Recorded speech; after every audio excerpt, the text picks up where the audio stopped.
Alors je m'appelle Marina Vetch, j'ai un BTS photographie, je suis inscrite en première année de licence d'histoire de l'art et je porte actuellement un projet de librairie solidaire. Donc l'idée c'est vraiment de créer un lieu de vente spécifique pour les livres d'occasion, pour pouvoir les vendre à très bas prix. Et donc du coup faire de ce lieu quelque chose qui soit aussi un lieu culturel et un lieu social, un endroit où on puisse venir se poser, donc avec des espaces lecture et des expositions, quelque chose qui soit dynamique et en même temps solidaire.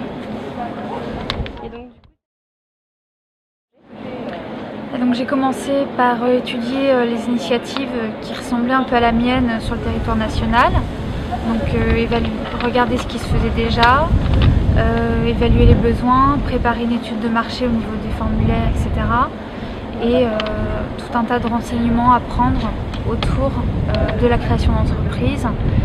Et c'est pour ça que je me suis inscrite aussi aux soirées de l'étudiant créateur qui permettaient d'avoir un aperçu complet de ce qu'il faut savoir quand on crée son entreprise.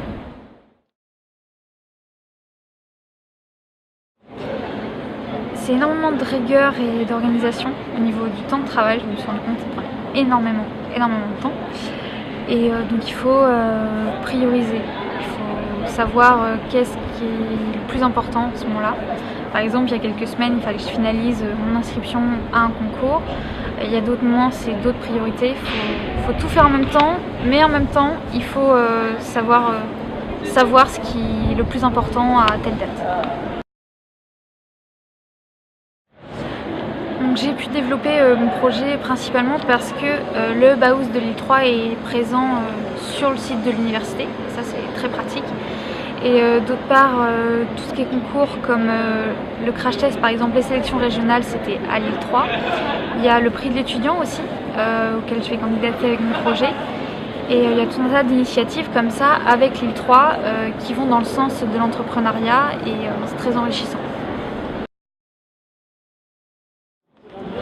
Dans un avenir très proche, je vais participer à la finale du Challenge Initiative étudiant qui est organisé par le Crédit Agricole Nord-Pas-de-Calais. Et donc je vous invite à bien suivre parce qu'il y a un prix du public auquel vous pourrez participer en votant.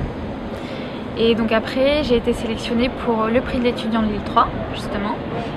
Et dans un avenir plus à moyen terme, on va dire, j'espère avoir créé mon entreprise d'ici début de l'année prochaine.